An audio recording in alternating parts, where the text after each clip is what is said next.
दोस्तों आज की फिल्म जो एक्सप्लेन करने वाले हैं उसका नाम है इनविजिबल गर्ल। मूवी की शुरुआत में हम एक मेटेरॉइड को देखते हैं जो पृथ्वी की तरफ तेज़ी से बढ़ रहा है। किसी भी समय वो हमारी धरती पर आ सकता है और फिर सीन शिफ्ट होता है, जिसके बाद हम ऑल नाम के आदमी को देखते हैं जो कि समुंदर के बीच में खड़ा होता है एक बड़े शिप के पास। दरअसल उसे शिप के कुछ सामान को ले जाना था, जिसके लिए वो अपने साथ एक छोटी बोट भी लेके आया था। लेकिन ओल का जो सामान होता है वो 1 टन का होता है, 1 टन का ले जाना है उसे, और जो बोट वो लेके आया उसमें सिर्फ 600 किलो तक सामान जा सकता है। अब ओल छोटे बोट के मालिक से कहता है कि मैं तुम्हें कुछ पैसे देता हूँ, प्लीज़ थोड़ा और सामान रखवा लो, लेकिन वो नहीं मानता। जिसके बाद ओल के दिमाग में एक आइडिया आता है।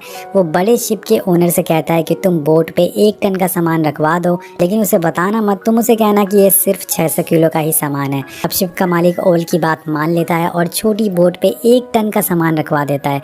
और आगे जाके हमें इस बंदे की चालाकी का अंजाम दिखता है। दोस्तों कुछ दूरी पर जाके बोट डूब जाती है क्योंकि सामान उस पर ज़्यादा हो गया था, जिसके साथ साथ पूरा सामान भी डूब जाता है। लेकिन उस छोटी बोट का मालिक और ओल दोनों जैसे तैसे करके किनारे तक आ जाते हैं और अपनी जान बचा लेते हैं। अब जो बोट डूब गई थी उसके बदले ओल को पैसे देने थे, लेकिन उसके जेब में एक फूटी कौड़ी भी नहीं थी। वो उस बोट के मालिक से अपनी कार को एक्सचेंज कर लेता है क्योंकि उसके पास अभी कोई ऑप्शन नहीं है। वेल यहाँ से ओल एक बैंक में जाता है जहाँ वो अपनी बचपन की दोस्त स्वेटलाना से मिलता है, जो कि उस बैंक में कैशियर की जॉब करती है। ओल बोलता है कि उसे लोन की ज़रूरत है, लेकिन जब स्वेटलाना उस लोन की रकम सुनती है तो वो शॉक हो जाती है क्योंकि वो ओल पूरे $1 मिलियन की लोन मांग रहा था। स्वेटलाना उसे बोलती है कि तुम्हें इतना बड़ा लोन कोई नहीं देगा जब तक तुम्हारे पास कोई अच्छा सिक्योरिटी ना हो। अब ओल काफ़ी परेशान हो जाता है, पर स्वेटलाना उसे कहती है कि चलो मैं तुम्हें अपने डैड से मिलवाती हूँ, वो शायद तुम्हारी कुछ मदद कर सके। यहाँ पर मैं आपको बता दूं कि ये दोनों एक दूसरे से काफ़ी प्यार करते हैं, इसी वजह से स्वेटलाना ओल की मदद करती है। इसके बाद स्वेटलाना ओल की खटारा कार में बैठ के अपने घर के लिए निकल जाती है। यहाँ हम स्वेटलाना की फैमिली को देखते हैं जो कि काफ़ी बड़ी होती है। अब उसकी फैमिली में हर किसी के अपने ड्रीम्स होते हैं, जैसे कि उसके डैड जिसका नाम ब्रॉस होता है, वो चाहते हैं कि पूरी फैमिली उनके साथ रहे, और वहीं उनकी लीडर थिएटर आर्टिस्ट बनना चाहती है। उनका बेटा जिसका नाम लिक है वो आर्मी में जाना चाहता है, लेकिन वो अस्थमा का मरीज़ है, जिस वजह से वो हर बार रिजेक्ट हो जाता है। अब घर की सबसे छोटी बेटी शाशा को जल्दी से बड़ा होना है ताकि वो सारे काम कर सके जैसे कि सारे बच्चे करते हैं। वे आगे बढ़ते हैं। अब ओल ब्रॉस से बात करता है और उन्हें अपनी परेशानी बताता है। बोलता है कि मुझे आपकी थोड़ी सी मदद चाहिए, जिसके बदले में मैं आपको कुछ कमीशन भी दूंगा।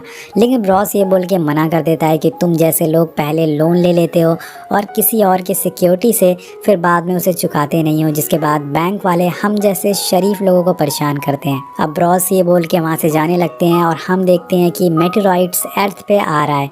वो भी काफ़ी करीब आ गया और तभी वो आके ब्रॉस के घर में गिर जाता है। जैसे कि वहाँ काफ़ी बड़ा गड्ढा हो जाता है, सब लोग घर से बाहर भागते हैं, पर वो देखते हैं कि पूरे शहर में ऐसे मेटेरॉइड्स गिर रहे हैं।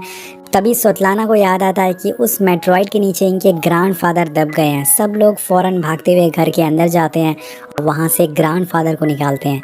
इसके बाद ऑल सबसे कहता है कि हमें मेटेरॉइड्स को ढूंढना चाहिए ताकि हम उसे बेच के कुछ पैसे कमा सके। उसके बाद सारे लोग मान जाते हैं और उसे ढूंढना चालू कर देते हैं, लेकिन काफ़ी खुदाई के बाद भी उन्हें वह नहीं मिलता, जिसकी वजह से सब लोग थक जाते हैं और जाकर सो जाते हैं।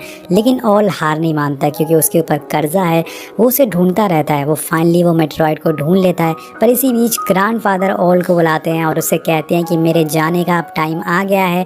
अब ये बोलने के बाद वो वहीं टपक जाते हैं और ये देखकर ऑल थोड़ा उदास हो जाता है। वो सोच में पड़ जाता है कि आखिर वो ग्रैंडफादर की ये बात घर वालों को कैसे बताएगा। लेकिन ऑल हिम्मत करके स्वेटलाना के पास जाता है और उसे उठाने की कोशिश करता है, लेकिन वो इतनी ज़्यादा थक चुकी थी कि उसे बार बार उठाने पर भी नहीं उठती। और तभी वहाँ लिक आता है और ऑल को अपने साथ ले जाता है। यहाँ हम देखते हैं कि वो मेटेरॉइड अब पिघल कर लिक्विड बन गया है।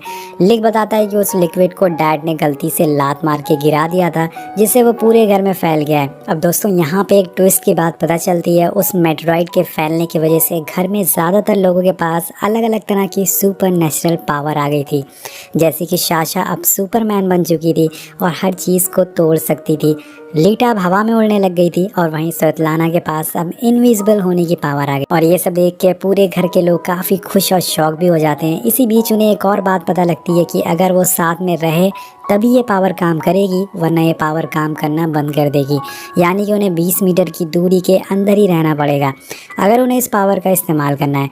अब जो ऑल होता है वो लीला और साशा को लेके डॉक्टर के पास जाता है ताकि वो चेक करा सके कि उनकी बॉडी के अंदर कोई दिक्कत तो नहीं आई है। लेकिन डॉक्टर चेक करने के बाद बोलते हैं कि ऐसा कुछ नहीं है, ये बिल्कुल फिट एंड फाइन है। अब घर आने के बाद सब लोग एक साथ डिनर कर रहे होते हैं कि तभी ऑल कहता है कि क्यों ना हम इस पावर का यूज़ करके कुछ पैसे कमाएं, इससे हमें काफ़ी फ़ायदा भी होगा और हम काफ़ी अमीर भी बन सकते हैं। लेकिन मिस्टर ब्रॉस उसकी इस बात को इग्नोर कर देते हैं। तभी वहाँ लिख आता है जो सबको बताता है कि उसे अपनी पावर का पता लग गया है। वो सारे लोगों को बताता है कि वो अब जानवरों से बात कर सकता है, जिसके लिए वो अपने डॉग के पास जाता है और जब वो भौंकता है तो लिक काफ़ी आसानी से उसकी भाषा को समझ जाता है कि वो क्या कह रहा है। उसी रात हम ऑल को भी देखते हैं जो एक आयरन रॉड को मोड़ने की कोशिश कर रहा होता है, लेकिन उससे वो रॉड नहीं मुड़ पाती। अब सभी के पास ये पावर थी लेकिन उसके पास कोई पावर नहीं थी, ये सोचकर वो काफ़ी उदास हो जाता है, उसे काफ़ी बुरा लगता है, जबकि उसने ही मेटेरॉइड को ढूंढा था दोस्तों। अब अगली सुबह हम मिस्टर ब्रॉस को देखते हैं जो कि टॉयलेट कर रहे होते हैं। उसी दौरान वो एक लंबी सांस लेते हैं और तभी अचानक से वो घर के बाहर आ जाते हैं, यानी कि उनके पास भी उनकी पावर्स आ गई थी जिससे वो कहीं पे भी ट्रैवल कर सकते थे। और इसके कुछ देर बाद मिस्टर ब्रॉस सभी को लेके लेक के पास जाते हैं जहाँ पे सारे लोग अपनी अपनी पावर को ट्राई करने लगते हैं। सारे लोग काफ़ी खुश होते हैं और तभी और सबसे कहता है कि क्यों ना हम लोग एक बैंक लूटें अपने पावर को यूज़ करके और इससे हमें काफ़ी फ़ायदा होगा। दोस्तों ऑल किसी तरह से पैसे उसके वापस करना चाहता था, इसलिए वो ऐसे आइडियाज़ दे रहा था, लेकिन उसकी बात स्वेतलाना को कुछ खास पसंद नहीं आती, जिसकी वजह से वो ऑल को मना कर देती है। ऑल उससे काफ़ी नाराज़ हो जाता है और कार से वहाँ से जाने लगता है, लेकिन स्वेतलाना उसकी कार में जाके बैठ जाती है और दोनों वहाँ से निकल जाते हैं। लेकिन दोस्तों तभी अचानक से एक आदमी की कार आके उनके सामने रुकती है। वेल आपको याद होगा कि हमने कहानी की शुरुआत में एक बड़ा सा शिप देखा था जिसका ओनर से ऑल ने वादा किया था कि उसके 1 टन का सामान वो सही सलामत उसकी जगह पे पहुंचा देगा, लेकिन उसने उसे डुबा दिया। ये वही आदमी होता है जिसका वो सामान था और ऑल ने उसे वादा किया था कि वो उसके $1 मिलियन का जो सामान था वो उसे वापस करेगा। अब अभी तक उसने उसके पैसे वापस नहीं किए थे, तो वो डॉन ऑल को अपनी कार में बुलाता है और उससे कहता है कि मेरे $1 मिलियन तुम कब दे रहे हो, या मैं तुम्हारे ऑर्गन्स निकाल कर चाइना में बेच दूँ। अब ये सारी बातें सुन के ऑल काफ़ी डर जाता है और 1 हफ्ते का टाइम मांगता है पैसे लौटाने के लिए। उसी टाइम ये सारी बातें स्वेतलाना सुन लेती है, जिसके बाद वो बैंक लूटने के लिए मान जाती है। अब नेक्स्ट सीन में हम ऑल और स्वेतलाना को ब्रॉस को लेके एक बंगले में जाते हुए देखते हैं ताकि उसे वो देख के उसके मन में थोड़ा सा लालच आ जाए और वो बैंक लूटने के लिए हाँ कर दे। लेकिन मिस्टर ब्रॉस ठहरे गुरुकुल के प्रिंसिपल नारायण जैसे, जिनके उसूल ही सब कुछ होते हैं, भले ही पिछवाड़े में आग लग जाए लेकिन नवाबी ना घटे। वेल आगे बढ़ते हैं। अब यहाँ स्वेतलाना उसे थोड़ा इमोशनल ब्लैकमेल करती हैं ताकि वो रोने लगती है और अपने डैड से कहती है कि मैंने आपसे आज तक कुछ नहीं मांगा, ये पहली और आखिरी चीज़ है जो मैं आपसे मांग रही हूँ, प्लीज़ मान जाइए। उसकी इमोशनल अत्याचार की वजह से ब्रॉस फंस जाते हैं और हाँ कर देते हैं। अब घर आने पर ब्रॉस सभी लोगों को इकट्ठा करके बैंक लूटने के बारे में सारा ही जानकारी बताते हैं और उन्हें बोलता है कि हमें बस एक कार में बैठना है, बाकी जो काम करेगी वो स्वेतलाना करेगी। वो इनविजिबल होकर बैंक के अंदर जाएगी और पैसे लेके वापस आ जाएगी बिना कोई दिक्कत के। अब ये इनका काफ़ी आसान प्लान था इन्हें बैंक लूटने का। अब रात में ऑल गार्डन में होता है जहाँ वो एक कप को उठाने की कोशिश करता है बिना उसे छुए और वो उठा भी लेता है, लेकिन तभी वहाँ स्वेतलाना आ जाती है जो कि इनविजिबल थी और वही वो उस कप को उठा रही थी, जिसे यहाँ भी ऑल भाई का एक बार और से पोपट कट जाता है, मतलब बेचारे का मतलब पोपट कटता ही जा रहा है। अब अगले दिन सारे लोग कहते हैं कि उन्हें इस पावर को पब्लिक को दिखाना है, लेकिन ऑल मना कर देता है, लेकिन थोड़ी देर बाद वो हाँ कर देता है क्योंकि उसे इन लोगों की ज़रूरत थी।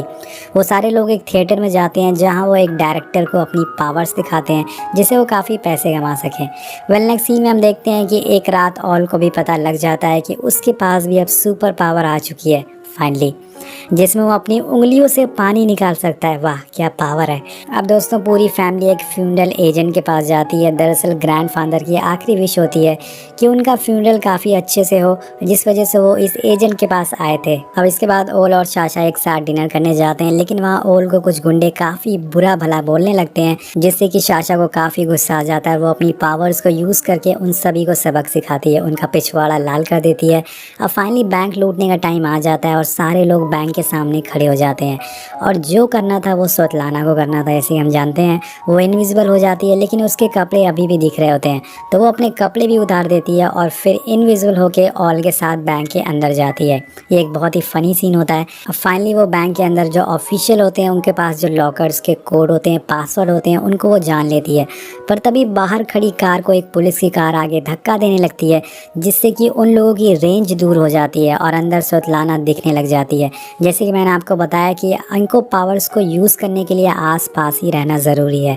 और ये मुसीबत देखकर ऑल कार से बाहर आता है और सारे लोगों को एक रेंज में लाता है, जिससे कि स्वतलाना फिर से इनविजिबल हो जाती है और थोड़ी देर बाद वो वापस कार में आके बैठ जाती है बिना पैसे लिए, क्योंकि बाहर अब पुलिस आ गई थी और सारे लोगों को एक एक करके पुलिस की कार रोक लेती है।